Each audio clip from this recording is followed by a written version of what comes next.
Assalamu alaikum. I hope you all are doing great, and in today's video we are going to implement the database in our ASP.NET MVC project series. तो आज के इस video के अंदर हम database बना लेंगे और जैसे कि मैंने आपको लास्ट वीडियो में समझा दिया था कि हम किस तरह से जो है वो टेम्पलेट को इम्प्लीमेंट कर सकते हैं, तो हमने लास्ट क्लास में टेम्पलेट इम्प्लीमेंट कर लिया था। और आइए अब चलते हैं डेटाबेस की तरफ और इस डेटाबेस के अंदर हम देखेंगे कि हमें कौन कौन से जो है वो चीज़ें चाहिए, क्योंकि हम यहाँ पर जो यूज़ कर रहे हैं टेक्निक वो डेटाबेस फर्स्ट अप्रोच है। तो डेटाबेस फर्स्ट अप्रोच में पहले आपके पास डेटाबेस मौजूद होना चाहिए, तो इस वजह से हम पहले डेटाबेस क्रिएट कर रहे हैं। तो first of all I am going to write a database query, और ये सारी जो भी क्यूरीज वगैरह हैं you can get from the description. ठीक है, आपको डिस्क्रिप्शन में लिंक मिल जाएगा, उसके अंदर इसका स्क्रिप्ट मौजूद होगा, आप वहाँ से इसको डाउनलोड कर सकते हैं। सो यहाँ पे आते हैं, हमने यहाँ पे वेबसाइट जो है ना सिम्फोनी के नाम से बनाना है प्रोजेक्ट, तो हमने डेटाबेस बना ली सिम्फोनी के नाम से। और उसके बाद हमने यहाँ पे एक कमांड लिखी यूज सिम्फोनी। तो हमने यहाँ पे लिख दिया कि भाई हम जो यहाँ पे काम करने वाले हैं वो सिम्फोनी डेटाबेस के अंदर काम करने वाले हैं, तो यहाँ से हमने एग्जीक्यूट करा लिया। So now first of all I am going to create a table name courses, क्योंकि मैंने आपको बताया था कि यहाँ पर हमारी जो कंपनी है वो कोर्सेज को जो है ना कोर्सेज जो है ना प्रोवाइड करती है, ट्रेनिंग्स प्रोवाइड करती है। तो सबसे पहले जो हमें इंफॉर्मेशन रखनी है हमारे टेबल के अंदर वो है कोर्सेज की। तो हमने यहाँ पे कोर्सेज लिखा, हमने यहाँ पे बोला कि हमारे पास एक आईडी होगी, that will be integer, it will be primary key and it should be identity column. उसके बाद यहाँ पे आके हमने बोला सी नेम यानी कोर्स नेम के नाम से एक एंटिटी बना ली। तो हमने कहा भाई ये हमारे पास कोर्स का नेम होगा या कोर्स का टाइटल होगा, जो भी आप यहाँ पे नाम देना चाहें। तो हमने यहाँ पे इसको कर दिया नॉट नल। इसके बाद यहाँ पर आके हमारे पास इसके अलावा हमें क्या इन्फॉर्मेशन रखनी है, कोर्स डिटेल, कोर्स की डिटेल यानी कोर्स जो है वो किस हवाले से है। तो हम इसको यहाँ पे कर देते हैं CR और अंडरस्कोर नाम रख लेते हैं। सो ये ले, और यहाँ पर मैं CR अंडरस्कोर ID दे देता हूँ। और यहाँ पे आके हमने कहा वारचार डिटेल के अंदर ब्रीफ जो हमें शो करनी होगी वो डिटेल रखनी है, तो उसको हम 100 बल्कि 200 रख लेते हैं यहाँ पर। और यहाँ पर आके हम दे देते हैं date will be not null. इसके बाद हम जो है कोर्स की इमेज अपलोड करना चाहते हैं, तो यहाँ पे हम कोर्स इमेज रख लेते हैं। और क्योंकि यहाँ पर हम जो है वो बाइनरी में नहीं रख रहे, तो हम यहाँ पे वारचार पाथ के थ्रू स्टोर करेंगे, तो हम वारचार मैक्स रख रहे हैं और इसको भी हम दे रहे हैं यहाँ पे नॉट नल। नाउ उसके बाद हमें यहाँ पे बताना है कि भाई टीचर का नेम, तो यहाँ पे हमने बोल दिया टी नेम, और टीचर का नेम यहाँ से हमने दे दिया टी नेम, और इसको भी हमने यहाँ पर दे दिया वारचार में। और इसके लिए हम यूज़ कर लेते हैं varchar 50 and date will be not null. उसके बाद हमारे पास एक और चीज़ हमें बतानी है कि भाई टॉपिक्स कवर्ड। तो हमने कहा भाई कौन कौन से टॉपिक्स जो है वो इसके अंदर कवर्ड हो रहे हैं, तो उसकी इंफॉर्मेशन भी हमें प्रोवाइड करनी है। तो हमने उसको वारचार मैक्स के अंदर रख लिया, या हम यहाँ पे टेक्स्ट भी यूज़ कर सकते हैं। उसके बाद हमारे पास कोर्स डेट, ठीक है, यानी हमारे पास जो है कोर्स की इंफॉर्मेशन जो है वो किस डेट पे एंटर की गई है तो वो हम रख रहे हैं, और उसकी जो डेटा टाइप है वो हम डेट रख रहे हैं। और इसको हम डिफ़ॉल्ट में वैल्यू प्रोवाइड कर देते हैं गेट डेट, यानी ये खुद ही वैल्यू ले लें, हमें एंटर करने की ज़रूरत ना हो। तो इसको हम कर देते हैं नॉट नल। ओके, इसको हम नल कर देते हैं। ओके, उसके बाद ये हमारा हो गया कोर्स का टेबल। ऑल साइट टेबल बना लेते हैं कोर्सेज का। तो यहाँ से कोर्सेज का टेबल हमने क्रिएट कर लिया। सबसे पहला हमारा टेबल है कोर्सेज का, सो इट इज एग्जीक्यूटेड। तो ये हमारा एग्जीक्यूट हो चुका है। Now we are going to create another table that will be about us table. Now what is about us table? Basically if we see the requirement, तो requirement के अंदर कहा जा रहा है कि आपके पास जो about us के पेज के अंदर डिटेल्स आएंगी that should come from the database। यानी अगर आप चाहते हो कि भाई आप डेटाबेस जो है वो आपकी डेटाबेस से आपके अबाउट अस की इंफॉर्मेशन है, तो अगर हम अबाउट अस में कोई भी चेंजेस करना चाहते हैं वो यहाँ से आए, तो उसके लिए हमने क्या बना दिया है, यहाँ पे एक टेबल बना दिया है। लेट सपोज कंपनी बोला भाई अभी हमने अबाउट अस की डिटेल रखी हुई है, अब हमने चेंज करनी है, तो वो क्या करें, उनको स्टैटिक पेज को ओपन ना करना पड़े, वो बैकएंड से डेटाबेस से चेंज करें, ऑटोमेटिकली वहाँ पे चेंज हो जाए। तो उस वजह से हम यहाँ पे एक टेबल क्रिएट कर रहे हैं। हमने कहा क्रिएट टेबल, और यहाँ पे आके हमने कह दिया अबाउट का टेबल है, इसके अंदर भी हम एक आईडी रखेंगे, that will be integer primary key, और that will be identity. So what are the details, पहले तो हमें बताना है भाई टेक्स्ट रखना है, तो इसको हम दे देते हैं description. What is the description, इसको हम डिस्क्रिप्शन के लिए DECP यूज कर लेते हैं, और यहाँ पर हम डेटा टाइप यूज कर लेते हैं text, that will be not null. And about us के अंदर एक इमेज रखनी है, तो हमने यहाँ पे इमेज का टैग, इमेज की एक एंटिटी बना ली, और इसको भी हम वाचार मैक्स के अंदर प्रोवाइड कर देते हैं, तो ये हमने बना लिया। इसके बाद हम इसको भी यहाँ से देते हैं नॉट नल। और उसके बाद जर्नी, तो वहाँ पे हमारे पास एक जर्नी का कॉलम है कि जर्नी क्या होगी, जर्नी के बारे में कुछ लिखना है, तो उसको भी हम टेक्स्ट में रख लेते हैं, और उसको भी हम दे देते हैं नॉट नल। इसके बाद यहाँ पे स्टोरी और टेक्स्ट, और इनको रख लेते हैं नल, कि अगर भाई वो वैल्यू देगा तो ठीक है, नहीं देता तो कोई इशू नहीं है। तो ये हमने कुछ कॉलम्स क्रिएट कर लिए।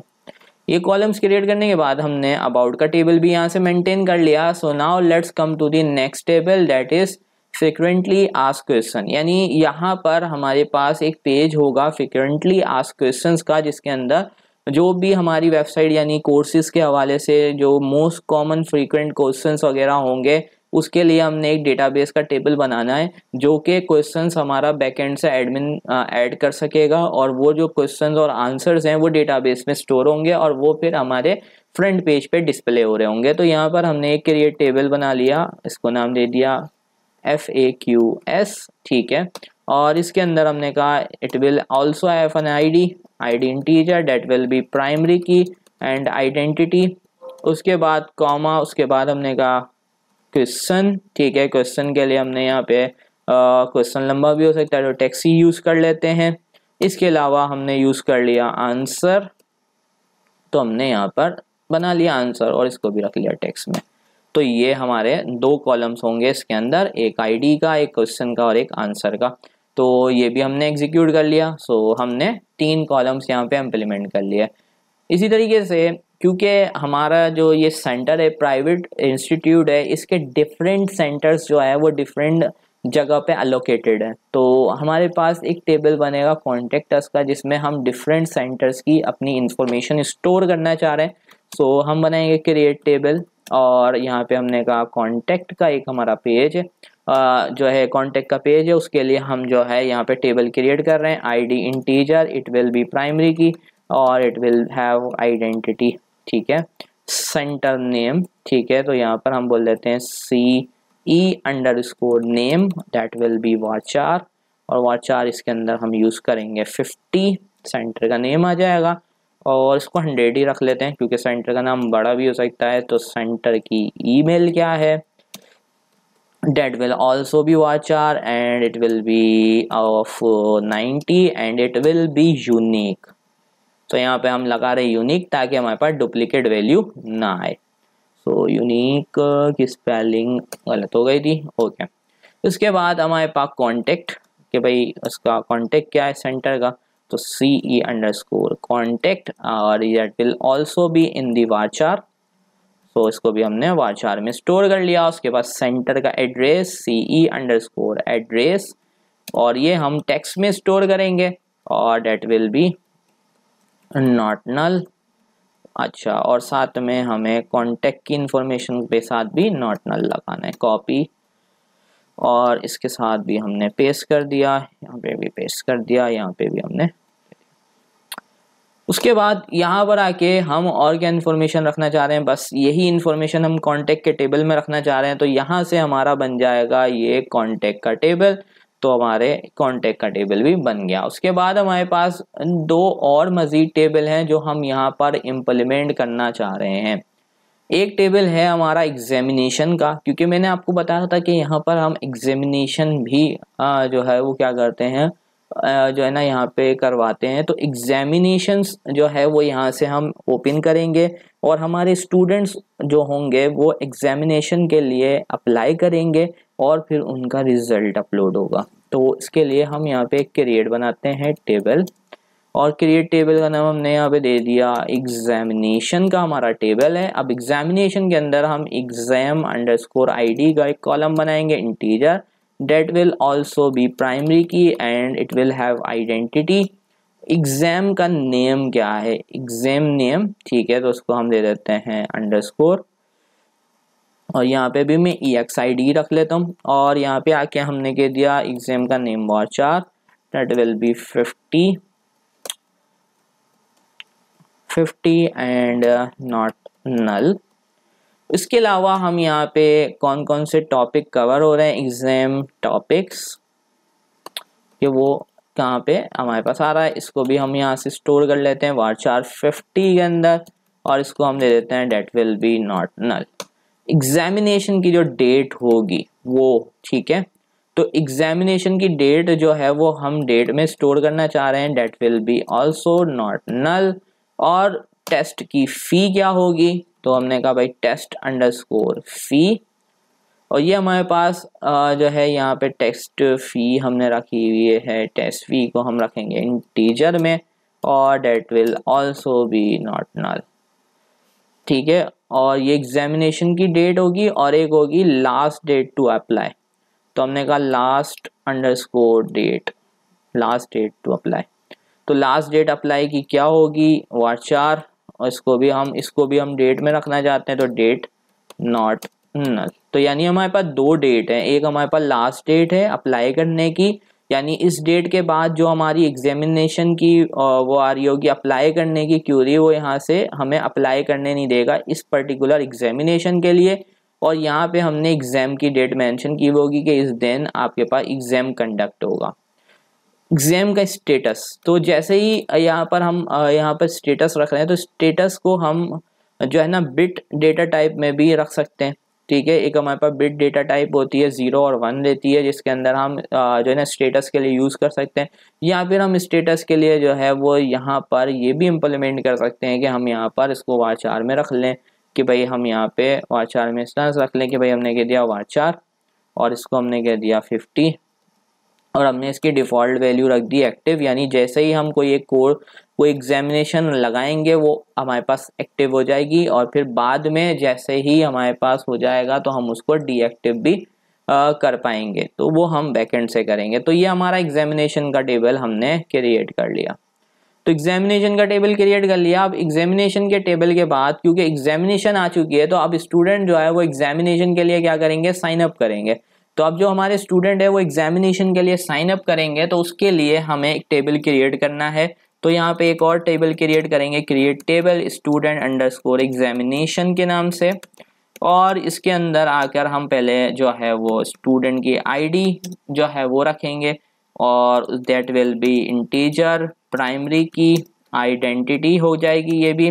इसके बाद हम स्टूडेंट का नेम इनरोल करना चाह रहे हैं कि भाई स्टूडेंट का नेम क्या है, varchar 100 यूज़ कर लेते हैं, और यहाँ पे हम लगा देते हैं नॉट नल। इसके अलावा हम स्टूडेंट की CNIC, क्योंकि हमारे पास जो है वो पाकिस्तान के अंदर NIC जो होता है वो हम स्टोर करवाते हैं, तो यहाँ पे हम varchar NIC यूज़ कर लेते हैं कि हमें उसका NIC स्टोर करना है।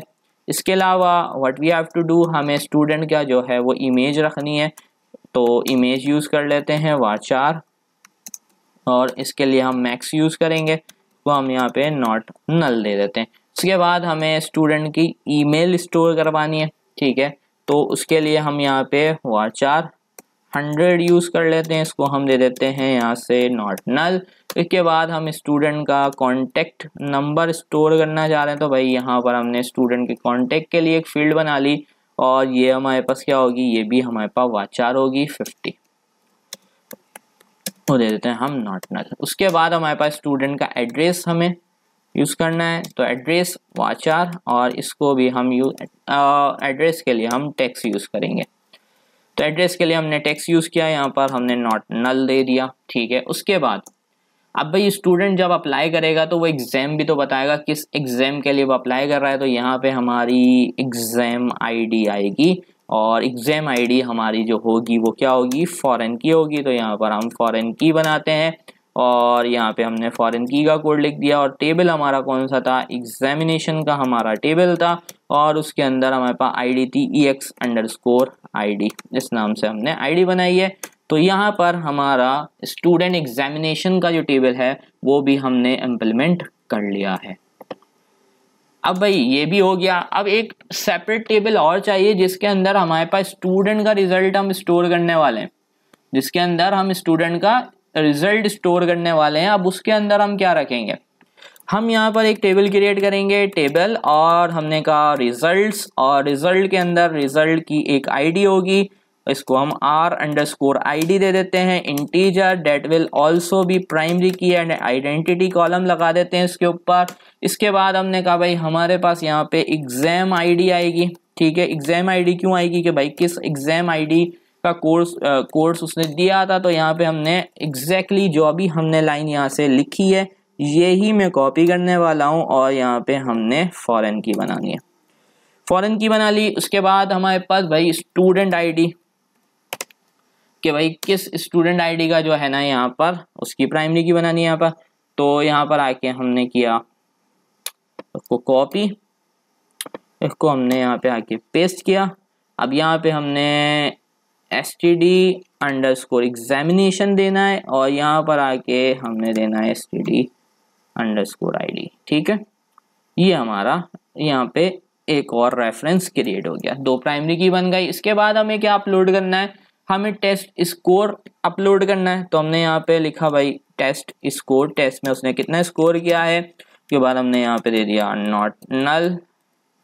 उसके बाद यहाँ पे हमने कहा भाई उसको जो है यहाँ पे टोटल मार्क्स उसके कितने थे, हमने कहा टोटल मार्क्स इंटीजर नॉट नल।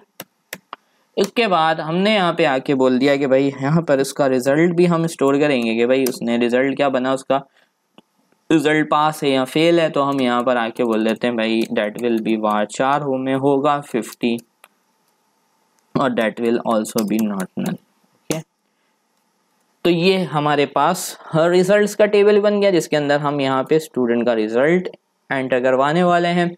तो एग्जीक्यूट करवा देते हैं, ठीक है, यहाँ पर हमारे पास हो गया, ओके। सो हमारे पास यहाँ पर ये रिजल्ट का टेबल भी बन गया। एक लास्ट टेबल हम बनाएंगे टेबल का यूजर्स का, जो हमारे पास यहाँ पर एडमिन का काम करेगा। यानी हमने कहा एक यूजर आईडी होगी, that will be integer, it will be primary key and it will have identity. उसके बाद हमने कहा भाई हमारे पास एक होगा यूजर नेम या ईमेल के नाम से हम बना लेते हैं, और var इसको हम दे देते हैं 50, वो भी मैंने दे दिया नॉट नल। उसके बाद यहाँ पर आके मैंने कहा पासवर्ड, और पासवर्ड हम var में स्टोर कर लेते हैं इसका 100, और इसको हमने यहाँ पे नॉट नल में स्टोर करवा देना।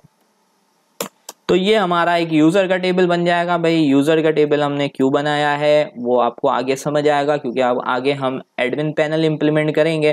तो एडमिन पैनल को ओपन करने के लिए एक यूज़र तो हमें डमी बनाना पड़ेगा। तो हम यहाँ पर एक इसका रिकॉर्ड बना भी देते हैं और वैल्यूज़, और यहाँ पर आके हमने कह दिया भाई ईमेल कर देते हैं यहाँ पर admin@gmail.com। उसके बाद कॉमा, इसके बाद हमने कहा भाई हमारे पास यहाँ चलो इसको हम कर देते हैं admin@symphony.com, और इसका पासवर्ड रख देते हैं admin1234। सो यहाँ पर आके हम इसको इंसर्ट भी करा देते हैं। तो ये हमारी कंप्लीट डेटाबेस बन चुकी है। अब इस डेटाबेस की जो स्क्रिप्ट फाइल है वो मैं आपके साथ शेयर कर दूंगा, डिस्क्रिप्शन के अंदर इसका लिंक अवेलेबल होगा, तो आप ये डेटाबेस वहाँ से डाउनलोड कर सकेंगे। आई होप सो कि आपको ये जो वीडियो है इसके अंदर जो मैंने आपको डेटाबेस बनाने का बताया कि हम डेटाबेस बना रहे थे और डेटाबेस के अंदर हमने क्या चीज़ें ऐड की हैं, तो आपको समझ आया होगा। इंशाल्लाह मिलते हैं नेक्स्ट वीडियो में, तब तक के लिए अल्लाह हाफिज़।